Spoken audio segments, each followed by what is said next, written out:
Por quê? Porque não existe seleção campeã com atletas que não têm uma preparação psicológica. A preparação psicológica, ela faz parte da preparação do atleta.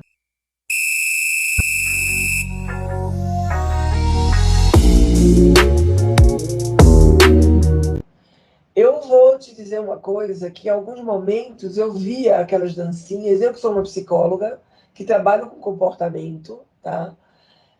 Muito grande, uma coisa muito grande. Eu acho que tudo tem limite. Você fazer o gol, fazer uma dancinha rápida, mas não era, gente. É uma dancinha rápida depois do gol, aí juntam todos, fazem outras dancinhas, vão lá junto do técnico, fazem outras dancinhas. Isso até desfoca um pouco do objetivo. Você entende? Eu acho, não tenho nada contra as dancinhas, acho até bonitinho, mas eu acho que nessa Copa foi demais, na minha opinião, olhando sob o ponto de vista psicológico. Ficou muito um oba-oba, até o técnico dançando. Eu me questionei daquilo, entendeu? Não tem foco, eu desfoco. No esporte, uma das coisas mais importantes é o foco, né? É a motivação que você tem para se sentir focado. É você estar dentro do campo sem estar olhando para a arquibancada. É você estar dentro do campo focado na bola. Isso é foco. Na hora que fica aquele oba-oba, eu achei que foi muito over, sabe? Muito grande. Poderia ter sido um pouco mais contida a coisa, porque nós estávamos ainda nos classificando. Entendeu? Se nós estivéssemos falando de uma final, eu estou quieta. Estávamos nos classificando. Para mim, que fui um atleta de alto nível, eu deixava de ir numa festa num sábado, quando eu tinha um jogo numa terça-feira. Hoje eu não vejo muito alguns atletas fazerem isso. Então, para a gente é muito importante dar essas orientações. Por quê? Porque se você quer ser um atleta de alto nível, você tem que cuidar do teu cérebro, você tem que cuidar do teu corpo. Quando eu vou numa festa, eu bebo, eu faço isso, faço aquilo, eu não estou cuidando do meu corpo. Então, isso é algo bastante sério, né? Mas eu acho que o grande pecado desse time foi não ter recebido um acompanhamento psicológico. Pensando agora no futebol como um todo, não só na Copa, eu já presenciei muitos casos em que o esporte em si, ele é visto como uma válvula de escape para muitas pessoas, não só que praticam o esporte, mas que assistem. Eu tenho exemplos de amigas minhas, tudo que assistir um jogo de futebol ajuda a melhorar a ansiedade, ajuda em um dia ruim. Como é que você acha que o futebol ele acaba servindo como uma válvula de escape? Como é que isso funciona, mais ou menos, para as pessoas? O nosso cérebro ele é regido pelas fontes de prazer, né? A dopamina está ali e você se alimenta desses momentos de prazer. A explicação está aí, né? Quando você grita gol, você libera uma série de substâncias no teu cérebro que te deixa muito feliz. Então, eu acho que o futebol é também uma fonte de prazer para as pessoas e que elas não devem deixar de lado, né? Eu acho que o fato da gente ter perdido a Copa não vai. Já perdemos outras, né? Aliás, faz 20 anos que a gente não ganha Copa do Mundo, né?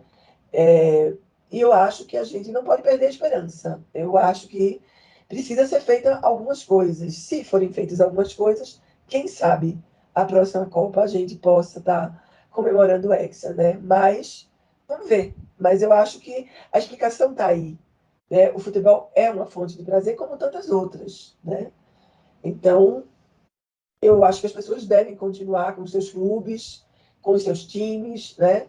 E curtindo isso, né? Que vai trazer para elas essa fonte de prazer ativa, entendeu, Beatriz? O trabalho psicológico não tira de jeito nenhum a importância dos outros trabalhos que são feitos. Ele agrega. Isso eu quero deixar bem claro, tá? Todos os outros trabalhos são extremamente importantes como atleta, mas o trabalho psicológico ele agrega para que o atleta se sinta uma segurança para desempenhar o esporte, né? A gente precisa aprender a lidar com a frustração da perda e fazer da perda algo como uma lição. Eu acho que se eu pudesse dizer alguma coisa para você agora, não a comissão técnica, né, a CBF tem que olhar essa Copa como uma lição para não repetir os mesmos erros. E os jogadores também. Eu acho que isso é muito importante. Sabe por quê, Beatriz? Alguns jogadores estão numa fase de adulto novo. Tá? 21 anos é um adulto novo. Ele precisa amadurecer. O amadurecimento vem com a experiência, tá? Vem com a experiência. Pode ser até que tenha acontecido, mas eu não vi em nenhum momento o Thiago Silva fazer dancinha. Pode ser até que ele tenha feito e eu não tenha visto, mas eu não vi. Não vi em nenhum momento os jogadores mais velhos fazendo dancinha. Vamos pensar nisso. Isso é uma coisa interessante. Por quê? Porque ele já tem nas costas uma bagagem de foco, entendeu? Então, a gente tem que pensar nisso também, né?